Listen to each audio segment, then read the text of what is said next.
I want to say we are thankful to Allah for allowing us to meet with you once again for congregational prayer service. And we want, excuse me, sound is not on like it should be. In the name of Allah, the Beneficent, the Most Merciful, the Truthful, and the Most Just, I greet you all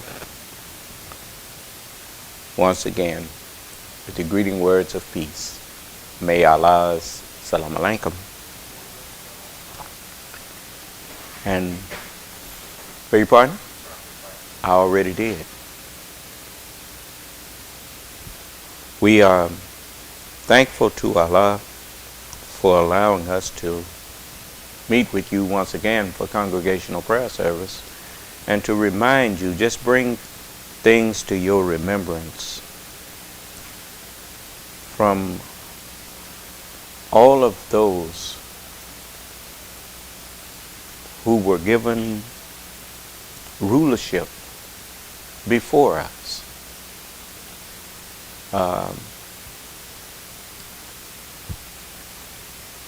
To be given rulership is to be given wisdom. For you cannot rule without wisdom. As the old saying, a fool and his valuables will soon part company. You understand? It's not enough to just be given the earth. You have to be given the knowledge of how to retain what you were given and to maintain what you were given. Do you understand? So, you will notice you can determine the wisdom of a people not just by what they accumulate, but after accumulating, are they able to maintain it? Because without being able to maintain it, you're not going to rule anything. So, a lazy man, a lazy people will never rule an industrious people. To go to the ant, thou sluggard, and study her ways and become wise.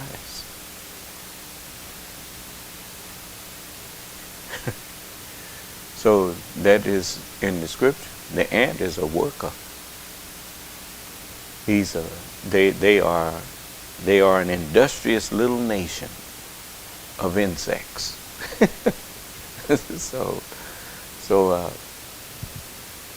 But anyway,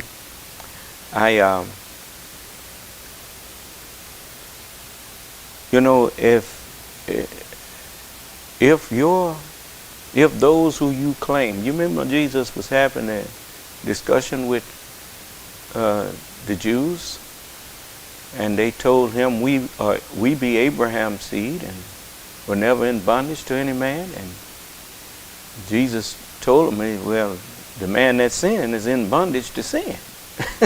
Do you understand? Okay.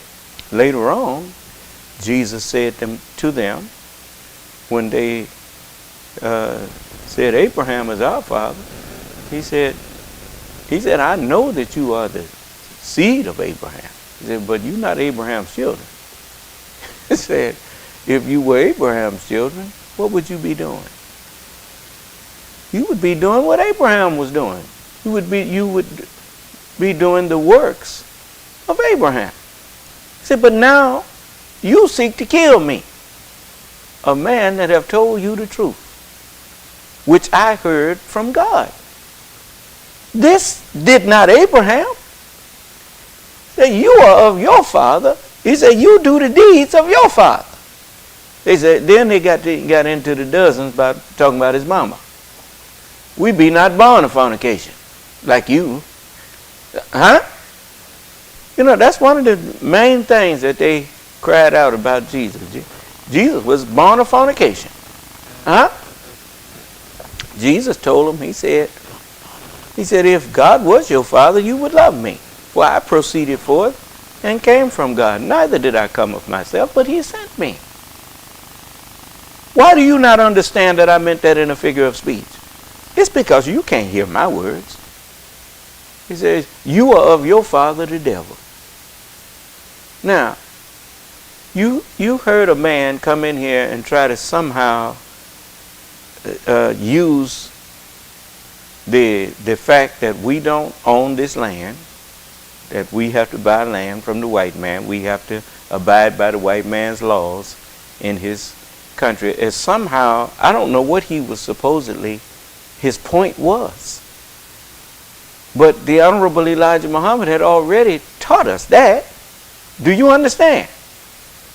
And he told us to respect the white man. He said, respect them. Respect everybody. And everybody will respect you. I let him hear that. Did he print anything back to say, you right, brother? That was the messenger. That was the messenger's words. But he will get up and lie and say he loved the Honorable Elijah Muhammad. He will get up and lie and say he respects the Honorable Elijah Muhammad. But he don't respect him, nor does he love him. What he tries to do is use the Honorable Elijah Muhammad's name to shield his gutter religion. Do you understand? His filthy rags that he calls a religion. So, remember, this didn't just start. Jesus had the same problem with these people. The only difference is the vessels. But the mind is the same mind. Pretend to believe in Moses. As Jesus said, think not that I will accuse you to the Father. There's one that accuseth you, even Moses, in whom you claim to trust. For had you believed Moses, you would have believed me. For he wrote of me. But if you believe not his writings, how shall you believe my words? The Honorable Elijah Muhammad didn't only write about me, he spoke about me. But they sit up and they lie and pretend to believe in him, like these liars who pretend to believe in Ronald Reagan and pretend to believe in the Jefferson and Washington and all of them. They lying.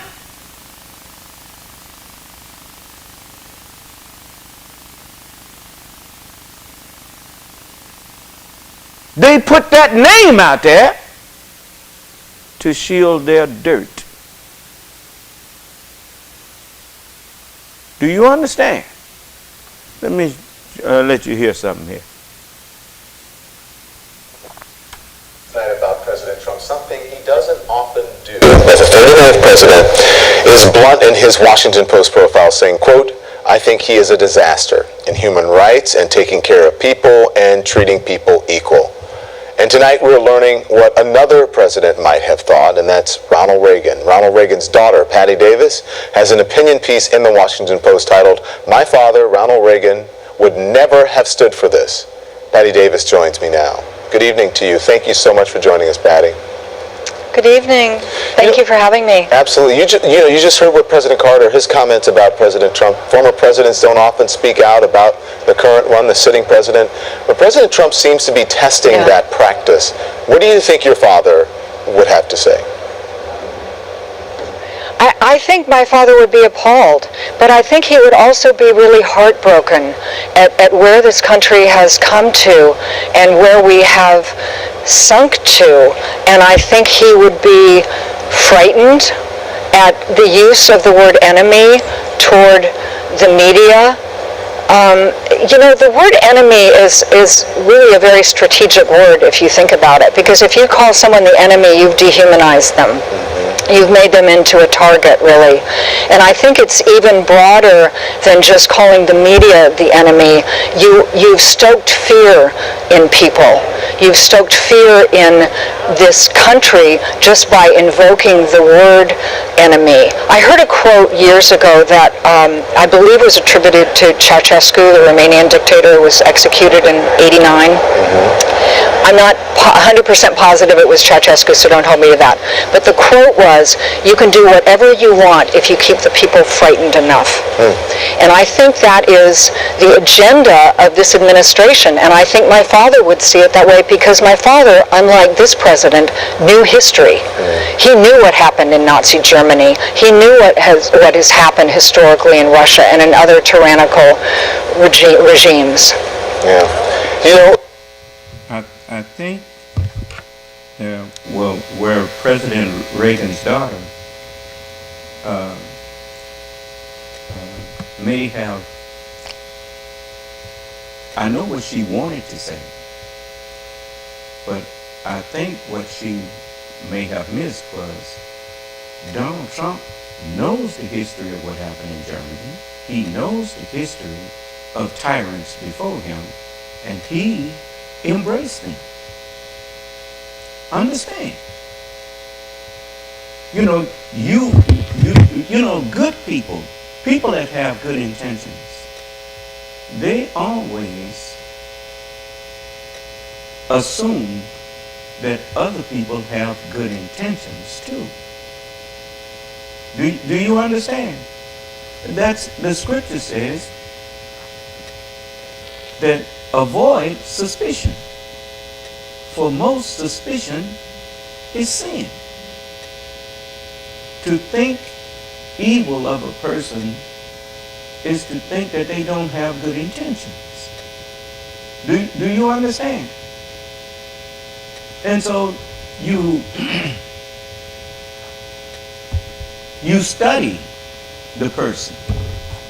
You offer correction to the person. Then you don't have to wonder what their intentions are. Do you understand? So Donald Trump, he's a student of history. They borrowed Goebbels and Hitler's plan of tell the big lie and stick to it.